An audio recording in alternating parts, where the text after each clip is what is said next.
اعوذ باللہ من الشیطان الرجیم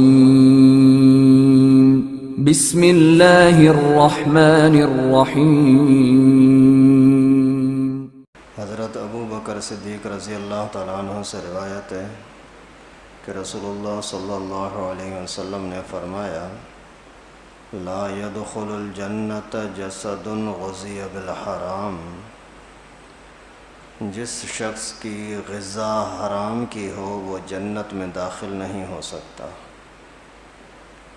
جس شخص کی غذا کھانا پینا حرام کا ہو وہ جنت سے محروم ہوگا، یہ رسول اللہ صلی اللہ علیہ وسلم کا فرمان ہے۔ مقصد ہے انسان کو مجبوری تو ہے، کھانا بھی ہے پینا بھی ہے، سامنے ذریعے بھی ہیں، حلال کے بھی ہیں حرام کے بھی ہیں۔ اگر اللہ رب العالمین کا خوف ہوگا تو حرام سے بچ سکے گا، اگر اللہ تعالیٰ کا خوف نہیں ہوگا تو پھر آدمی حرام سے بچ نہیں سکتا۔ اس وجہ سے بنیادی چیز حرام سے، جہنم سے بچانے والی اللہ کا خوف ہے۔ اس وجہ سے اللہ تعالیٰ سے یہ ہی دعا کیا کریں کہ اللہ ہمیں اپنا خوف نصیب فرما، کہ تیری منع کی ہوئی چیزوں سے بچ سکیں، تیرے احکامات کو ہم پورا کر سکیں۔ اللہ معاف فرمائے اگر دنیا کے اندر بڑی عیاشی کے ساتھ ہم زندگی گزاریں، 100 سال 200 سال 1000 سال کی زندگی ہو اور ہر وقت ہم بڑی عیاشی کے ساتھ گزاریں، لیکن پھر بھی تو مرنا ہے۔ مرنے کے بعد پھر قبر میں مٹی میں جانا ہے۔ قیامت کے دن پھر اگر جہنم میں چلے گئے تو یہ دنیا کے کھانے کس کام کے بھائی؟ آدمی تھوڑا سا اپنے ٹھنڈے دماغ سے سوچے، کل ہم نے کیا کھایا تھا کچھ پتہ نہیں ہے، کتنا آپ نے محنت کر کے کمایا، بنایا، کھایا، بڑی خوشی کے ساتھ سارے گھر والے مل کر کے کھائے، لیکن آج کے دن نہ اس کا ذائقہ آپ کے منہ میں موجود ہے، نہ ہی کوئی وہ منظر آپ کو کچھ فائدہ نظر آ رہا ہے، کچھ بھی نہیں، جو ہوا ہوا۔ لیکن اگر کوئی بندہ کل بھوکا پیاسا رہ کر کے وقت گزارا تو اس کا بھی وقت گزر گیا، اس عیاشی والے کا بھی وقت گزر گیا۔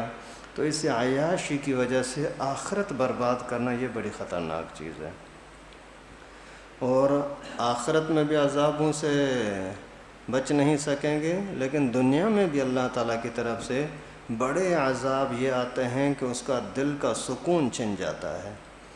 جسمانی بیماریاں، ٹینشن، بے سکونی، بے چینی، نیند نہیں آ رہی، یہ ساری چیزیں حرام کی وجہ سے ہوتے ہیں۔ لڑائی جھگڑے فتنے فساد بھی زیادہ تر حرام ہی کی وجہ سے آتے ہیں۔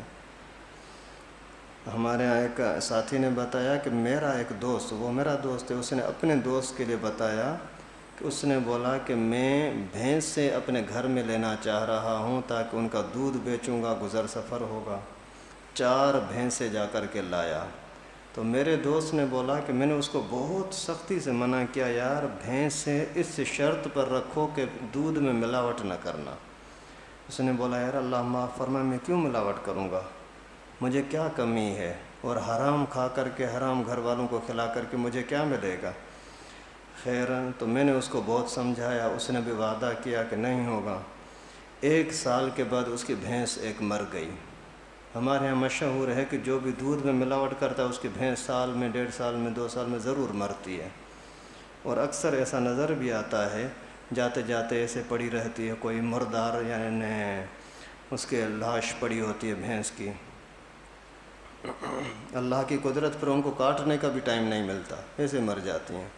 تو خیر اس ساتھی نے بتایا کہ 1 سال کے بعد اس کی بھینس مر گئی، مجھے پتہ لگا، میں نے اس کو جا کر کے بولا یار تو نے گڑبڑ کی ہے، دودھ میں ملاوٹ کی ہے۔ اس نے بولا کہ اللہ کی قسم نہیں کی۔ بولا نہیں ایسا نہیں ہو سکتا، اللہ تعالیٰ کی طرف سے آزمائشیں آتی ہیں لیکن ملاوٹ کہیں نہ کہیں گڑبڑ ہے۔ تو اس نے بولا نہیں، بولا گھر والوں سے پوچھ تو لینا۔ تو جب بیوی سے جا کر کے پوچھا، اس نے بولا زیادہ نہیں، لیکن یہ برتن میں جو دودھ رکھتی ہوں نا، وہ دودھ جب ایک برتن سے دوسرے میں ڈالا، تھوڑا سا دودھ اس میں لگا ہوتا ہے، اس میں پانی دھو کر کے وہ بھی ڈال دیتی ہوں۔ ابھی آپ اندازہ کریں کہ اس نے پورے سال میں کمایا کتنا ہوگا اس ملاوٹ کی وجہ سے، 2000 5000 10,000۔